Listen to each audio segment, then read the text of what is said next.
gloire à notre Dieu cet après-midi pour ce qu'il a fait, ce qu'il continue de faire. Éternel notre Dieu, nous sommes réunis en ton nom, en ton précieux et puissant nom. Et notre joie cet après-midi, c'est que tu as déjà combattu pour nous. À la croix, la parole déclare que tu as crié, que tout est accompli. Et nous voyons qu'à ta résurrection, la Bible déclare aussi dans Jean 17 que tu as achevé l'œuvre pour laquelle tu es venu sur la terre. Et cette œuvre, Seigneur, tu nous as donné cette victoire pour que nous puissions être vraiment dans la paix et que nous puissions te louer, t'adorer. Cet après-midi, merci. Prends la première place, Saint-Esprit de Dieu, et conduis ce moment et que la gloire soit à toi. Merci de ce que tu es avec nous. Et tu bénis nos frères et sœurs au nom de Jésus-Christ. Amen. Amen. Alléluia. Amen. Nous sommes là cet après-midi. Nous saluons tous nos frères et sœurs dans le nom de Jésus-Christ. Et nous disons jeunesse. Cet après-midi, là où tu te trouves, le Seigneur t'aime et le Seigneur te bénit. Et aujourd'hui, la parole que le Seigneur nous a donnée, vous savez que le mercredi dernier, le Seigneur a parlé de Marthe et sa sœur Marie. Et il leur a dit que Marie a choisi la bonne part. Et donc, si Marie a choisi la bonne part, toi aussi qui acceptes le Seigneur et qui veut toujours méditer la parole de Dieu, rester avec le Seigneur, rester en sa présence, cela veut dire que le Seigneur te voit comme Marie. Ce qu'il a dit à Marie, ce que Marie a eu là, on ne peut pas lui ôter ça. Quand sa sœur Marthe voulait se plaindre, elle a dit, écoute, ce que ta sœur a eu, personne ne peut lui arracher ça. Et donc, cet après-midi, toi aussi, ça s'adresse à toi. Nous qui avons accepté Christ, si réellement nous l'avons accepté, on ne peut pas nous ôter ça. C'est resté en nous pour toujours. Pour cela, pour l'éternité. Vous savez, quand j'écoute la parole, ce que je comprends, c'est que quand Jésus il envoyait son royaume sur la terre, et il a envoyé son royaume, et puis après il parle de la vie éternelle. Cela veut dire que nous qui avons accepté Christ, nous vivons deux vies. Pourquoi je dis deux vies? C'est-à-dire, sur la terre ici, nous sommes en train de vivre la vie que Jésus nous a envoyée. Et lorsque nous finissons cette vie, une autre vie nous attend. Cette vie qui nous attend, c'est ça que la parole de Dieu appelle la vie éternelle. Et cette vie éternelle, pour la voir, pour le recevoir, pour être là-dedans, il faut accepter Christ. Tant que tu n'as pas encore accepté Christ, tu peux faire toutes les bonnes œuvres sur la terre. Tu peux t'occuper des gens, faire tout comme tu veux. Tu peux donner des choses aux gens comme tu veux partout. Tant que tu n'as pas accepté Christ, cette vie-là, elle est comme bloquée, suspendue. Le Seigneur est venu pour tout le monde entier. Et donc tout le monde doit donner sa vie, doit donner son cœur au Seigneur Jésus-Christ. C'est pourquoi dans Matthieu là, dans Matthieu 11, le Seigneur va nous dire au verset 28, il va dire, venez à moi, vous tous qui êtes fatigués et chargés, et je vous donnerai du repos. Le repos, ce n'est pas le repos du monde. Jésus-Christ, c'est lui seul sait donner le repos. C'est lui seul qui sait donner le repos. Parce que le repos se trouve dans notre âme. Et la personne qui prend soin de notre âme, C'est le Seigneur Jésus-Christ. Donc cet après-midi, c'est un appel. Jésus-Christ est venu dans ce monde et il nous a laissé cette parole. Donc c'est un appel qui nous lance. Vous qui avez déjà accepté, vous devez rester fidèle à Christ et faire toutes choses selon sa parole. Être au-dessus des séductions de l'ennemi, être au-dessus de toutes sortes de tentations, parce que Christ lui-même a vaincu la tentation. Donc nous qui l'avons accepté, nous sommes déjà dans sa main. Nous devons comprendre que Jésus-Christ est venu dans le but que le monde soit sauvé.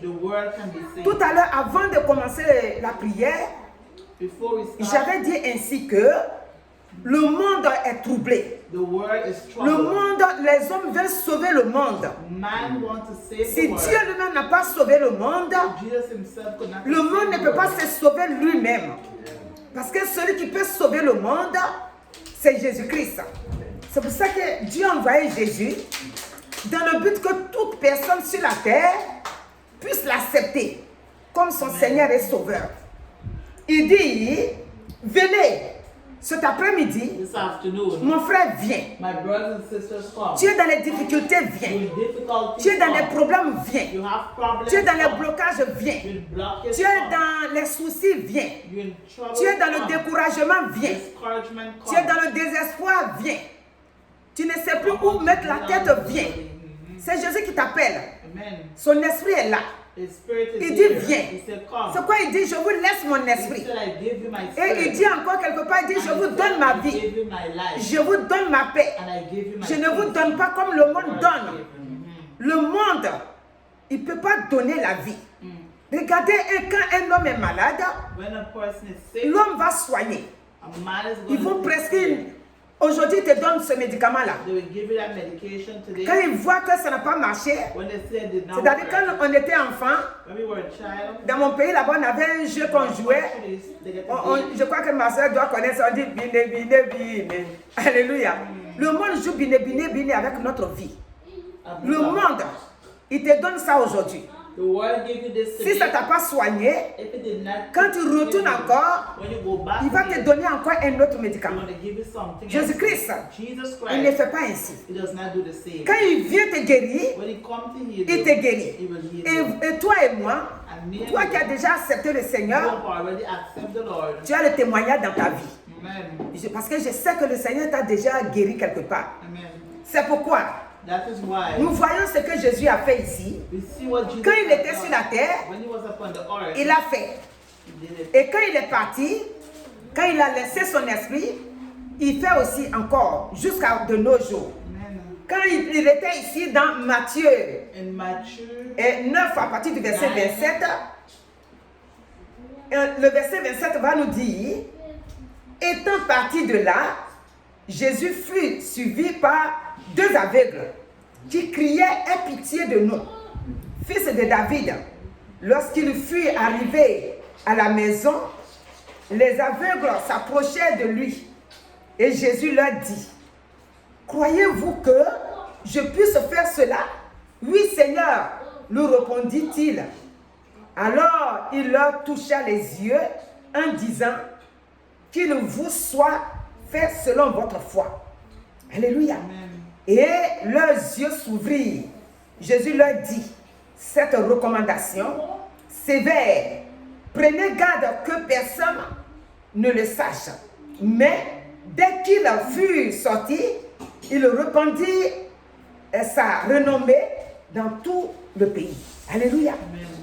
Regardez les aveugles. Ils ont été guéris. Est-ce que Jésus a dit, oh, c'est vrai, mais je peux vous guérir, mais attendez, j'arrive. Je vous donne ce remède-là, et puis demain, repassez voir. Si ça marchait, c'est bien. Mais si ça n'a pas marché, je vais vous redonner un autre encore. Est-ce que Jésus a dit ça? Non, Jésus n'a pas dit ça. Regardez la suite. Au verset 32. Dit comme il s'en allait, voici on amena à Jésus un démoniaque muet. Le démon ayant été chassé, le muet parla. Et la foule étonnée disait, jamais pareille chose ne s'est vue en Israël. Alléluia. Il a guéri encore ces démoniaques. Le démon le fatiguait, mais aussi il ne pouvait pas parler. Quand le Seigneur l'a guéri, maintenant il a commencé à parler. Cet après-midi, mon frère, ma soeur, quand le Seigneur dit, ils te feront la guerre, mais ils ne te vaincront pas. Quand le Seigneur dit, toute âme forgée contre toi sera sans effet. Quand le Seigneur dit, je suis avec vous tous les jours jusqu'à la fin du monde, il veut parler de son esprit et sa présence. Une fois qu'on l'a accepté, cette présence-là reste en nous. Regarde ici, les aveugles ont été guéris. Il n'y a pas eu question d'aller-retour.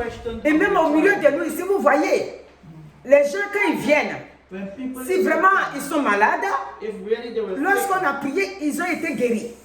Donc Jésus-Christ, il n'y a pas son avant et son après.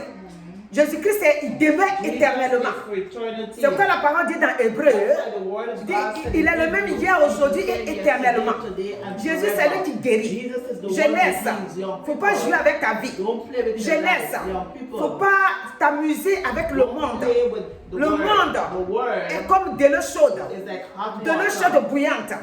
Si tu joues avec le monde, si tu refuses d'accepter Christ comme ton Seigneur et Sauveur, il devient de l'eau chaude, c'est-à-dire le monde devient comme de l'eau chaude. Il peut te brûler. Et si tu as brûlé, te laisse la trace. Vous voyez, quand de l'eau te brûle, l'eau chaude te brûle, il te laisse les traces. Tu ne peux pas effacer. Tu vas quelque part, quand tu as mis à ton andine, c'est quoi ça? Oh, l'autre jour, j'ai été brûlé par l'eau. Le monde blesse les gens. Le monde qui est là, vous le voyez bouillant comme ça. Ça va ici, ça vient ici, ça fait ça, tu entends gros. Le monde blesse les gens.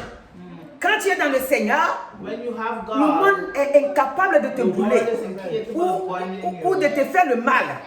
Parce que déjà, tu as l'antidote. Alléluia. C'est ça on dit, non? Voilà.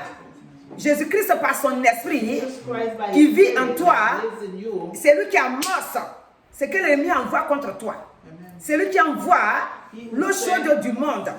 Quand je dis l'eau chaude du monde, c'est que le monde envoie pour te paralyser dans les pensées, pour te décourager. Des fois, tu es bien, mais il va envoyer des gens devant toi pour te faire croire que tu n'es rien, que tu ne vaux rien. Des fois, même s'il entend beaucoup dire que tu es belle, tu es jolie, tu es comme ça, il va venir dire tu crois que tu es comme ça, tu crois que tu es ça. Moi, je connais quelqu'un même qui est plus que toi. C'est le monde décourage le monde. Il décourage les gens. Il te fait asseoir dans la faiblesse. Le monde ne sait pas t'élever. Quand nous chantons élevons le Seigneur, élevons le Seigneur. Devant le Seigneur, alléluia, alléluia. Quand tu élèves le Seigneur va t'élever. Si tu n'as pas accepté Christ, comment tu peux chanter élevons-le? Tu ne peux pas l'élever. Tu ne peux pas le louer. Tu ne peux pas le célébrer. Pour que tu puisses le célébrer, il faut l'accepter. Alors aujourd'hui, il t'appelle. Il dit viens. Le monde, je vous ai toujours dit, le monde va vers sa fin. Le monde est en train de brûler. Le monde est en train de vraiment chercher comment faire pour trouver la solution. Mais le monde ne peut pas trouver la solution. Mon frère, ma soeur, il faut courir vite pour venir vers le Seigneur. Attendre sa robe. Regardez la femme dans Marc 5. Elle a dit, si j'ai pu seulement toucher le bord de son vêtement, je serai guérie. Elle a été guérie. Jésus-Christ, il donne la vie et il donne la vie éternelle. Je vous ai déjà dit et je vous rappelle encore, mon frère, ma soeur, accepte Christ. Il a le passeport qui va vers le ciel. D'autres ont envie de mourir. Ah, moi, mais si c'est comme ça, mais il faut que je meure. Tu vas mourir pour aller où? Tu as mis ta vie en règle. Il faut que tu mettes ta vie en règle. Et la Bible dit quelque part, même si tu as mis ta vie en règle, tu ne peux pas te donner toi-même la mort. Parce que ce n'est pas toi-même qui te commande. Tu as ton patron qui est Dieu lui-même. Il t'a envoyé sur la terre pour accomplir une mission. Tant que tu n'as pas fini cette mission, il ne viendra pas te prendre. Donc toi, tu ne peux pas te décider pour dire, oh, moi j'en ai marre de ce monde. Non, tu ne peux pas dire ça. Mon frère, ma soeur, jeunesse, cet après-midi, mes amis que je vous aime bien, le Seigneur est venu dans ce monde pour nous sauver, pour nous arracher de tout ce que l'ennemi a mis au début. Vous voyez, quand on lit dans Jean 10, Jean 10 va nous dire qu'il est venu au tout début, premier, dans le but de nous tuer. C'est-à-dire, il dit il est venu pour égorger. Il a couru pour venir vite et il n'avait pas le choix. Quand il a perdu au ciel, sur la terre ici aussi, il pensait trouver sa position ici. Mais ici, le Seigneur lui a fait échouer. Et il a échoué dans ses plans. C'est pourquoi Colossiens nous dit, Colossiens 2,15 que nous lisons d'habitude nous dit, il a été mis en spectacle public. Mon frère, ma soeur, je vais t'inviter cet après-midi à accepter Christ. Il est ton Dieu. Il est ta force. Il est ta victoire. C'est lui qui peut tout pour toi. Si tu es malade, c'est lui qui peut te guérir. Si tu es bloqué quelque part, quand les autres, même si c'est les membres de ta famille que l'ennemi veut les utiliser, tu as la capacité de les pardonner. Pourquoi? Parce que Christ a libéré ton cœur. Il t'a libéré de tout ce que l'ennemi veut te charger pour que tu sois en colère. Le Seigneur t'a donné le pouvoir d'être au-dessus. Le Seigneur qui a dépouillé les dominations et les autorités et les a livrées en spectacle public et a triomphé d'elles par la croix. Il vit en toi. Toi aussi, quel que soit ce que l'ennemi va utiliser, que ce soit les humains, c'est-à-dire les physiques, les hommes, comme les esprits méchants, il t'a donné le pouvoir. Il nous a dit que celui qui habite en nous est plus grand que celui qui est dans le monde. Donc cet après-midi, je voudrais t'inviter à vivre dans la paix. Parce que le Seigneur, il t'a tout donné. Quand il est parti, c'est quoi chaque fois que je prends ce que Jésus a fait, j'aimerais prendre aussi ce que après Jésus, les disciples ont fait. Dans Acte 3, les disciples, Jean et Pierre et Jean qui passent, ils vont dire aux paralytiques là, parce que vous allez dire, vous dites pour comment on appelle ça, pour ce que quand Jésus était ici, c'est qu'il a fait. Mais et quand il est parti, les pierres ont continué. Et au milieu de nous ici, les gens ils sont aussi guéris. Et dans les autres églises, c'est partout. Là où on dit le nom de Jésus, avec sincérité, le Seigneur se manifeste. Le Seigneur est vivant. Le Seigneur est présent. Le Seigneur est là, aux côtés de toi. Ma soeur, mon frère, le Seigneur est là. Quand tu l'aimes, il va se manifester. Et donc cet après-midi, reçois la vie que Jésus donne. Reçois la paix que Jésus donne. Reçois la santé que Jésus donne. Et reste debout. Quand il vient te trouver debout. Que Jésus vienne te trouver dans la lumière. Que Jésus vienne te trouver dans la foi. Parce qu'il a posé la question dans Luc 8 là. Il a posé la question. Il dit, est-ce que quand je vais revenir, je vais trouver la vie? C'est-à-dire, je vais trouver la foi sur la terre? Alléluia. Les Pierre et Jean ont guéri cette femme. Cet homme plutôt. Alléluia. Ils ont guéri cet homme qui était boiteux. Si vous voulez lire, c'est Acte 3. À partir du verset 1. Alléluia. C'est là où ils ont dit qu'ils n'ont ni or ni argent. Il était assis devant la belle porte là, il ne faisait que demander les aumônes. Mais Pierre et Jean lui ont dit, nous te donnons Jésus. Et cet homme s'est levé, il a marché. Alors, ce que tu es en train de traverser, comme les problèmes, comme les situations, le Seigneur dit, viens. Parce que moi, je suis celui, quand tu n'as pas les yeux, je vais t'ouvrir les yeux. Et tu vas voir que je suis le Dieu qui guérit. Je suis le Dieu qui donne la paix. C'est lui qui donne la paix. Il nous a dit dans Jean, je donne ma paix. C'est ça que je vous ai dit tout à l'heure. Donc cet après-midi, quand l'ennemi est venu sur nos vies, par l'Esprit de Dieu nous a donné la force et qu'il est sorti, Jésus va donner l'ordre. Il dit, tu n'y rentres plus jamais. Quand j'ai lancé l'appel, si tu as accepté Christ, les esprits qui t'ont fatigué avant, je donne la même chose que Jésus a dit. Il dit aux esprits, n'y rentre plus jamais chez l'enfant. Donc que les esprits aussi ne rentrent plus jamais vers toi. S'ils sont sortis, qu'ils aillent dans les lieux arides, c'est là-bas leur place. Donc recevez la vie que Jésus donne, recevez la paix que Jésus donne, vous et vos familles. Que la paix de Dieu soit sur nos vies, que la grâce de Dieu soit sur vos vies, que le sang de Jésus vous barricade partout là où vous partez, que sa grâce vous accompagne, car il est le Dieu miséricordieux. Et lorsque tu entends la parole de Dieu, tu es dans la paix. C'est Dieu, son esprit qui fait cela. Alors on va se tenir debout et nous allons prier. Jeunesse, là où que tu te trouves, sache que cet après-midi, la vie t'appartient. Toi qui n'as pas encore accepté, que cet appel cet après-midi, reçois cette vie-là. Toi qui l'as déjà accepté, sois debout, ne sois pas dans le découragement, mais vois la gloire de Dieu, vois la puissance de Dieu qui se manifeste à chaque jour, car nous sommes victorieux en Christ. Alléluia. Éternel notre Dieu, nous te donnons la gloire cet après-midi, car ces deux aveugles ont vu ta grandeur, ont vu ta puissance et sont venus vers toi.